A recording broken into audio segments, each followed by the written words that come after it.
This is my calculus final video by Shay Talbot. The first problem given is the sum from k equals 1 to infinity is 3 to the k over 5 to the k plus k. And to determine whether this converges or diverges, you're going to use the limit comparison test using a geometric 3 over 5 to the k. So you get the limit as k approaches infinity, 3 to the k over 5 to the k plus k over 3 over 5 to the k. Then you want to simplify this, and you are going to get 3 to the k over 5 to the k plus k over 3 to the k over 5 to the k, and then you can multiply by 5 to the k over 3 to the k on the top and the bottom. And this will get you the limit as k approaches infinity, 3 to the k over 5 to the k plus k times 5 to the k over 3 to the k. And then you further simplify to the limit as k approaches infinity, 15 to the k over 15 to the k plus k times 3 to the k.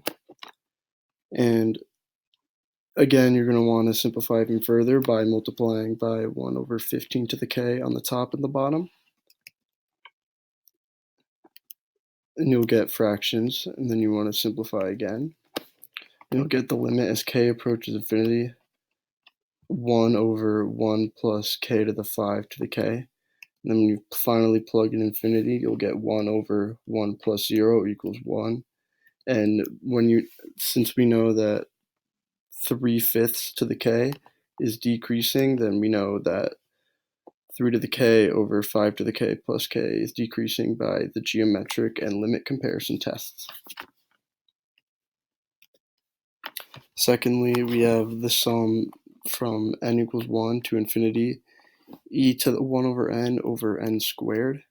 For this, we're going to need to use the integral test. So you get limit as b approaches infinity from 1 to b, e to the 1 over x squared dx. And you need to use u substitution, and in this case, u would equal 1 over x, du would equal negative 1 over x squared dx, and dx equals negative x squared du. Then you plug those in, and you get the limit as b approaches infinity is integral 1 to b e to the u over x squared minus x times negative x squared du, and those x squareds are going to cancel, and you're going to get the limit from b to infinity, the integral from 1 to b, negative e to the u du. And then when you take the integral, it'll stay the same as negative e to the u. And now you need to evaluate that at 1 and b. And so then as limit as b approaches infinity is negative e to the 1 over x plus e. And you plug in infinity for b, negative e to the 0 plus e, and you simplify negative 1 plus e, and this will automatically converge by the integral test. These are memorizations for Taylor and Maclaurin series that need to be known.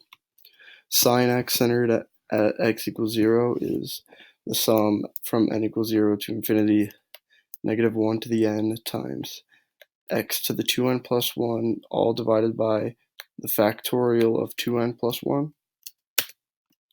Cosine x centered at x equals 0 would be the sum from n equals 0 to infinity of negative 1 to the n, x to the 2n, all over the factorial of 2n. E to the x centered at x equals 0 would be the sum from n equals 0 to infinity, x to the n over the factorial of n. Ln of x centered at x equals 1 would be the sum from n equals 1 to infinity, negative 1 to the n plus 1 times x minus 1 to the n all over n.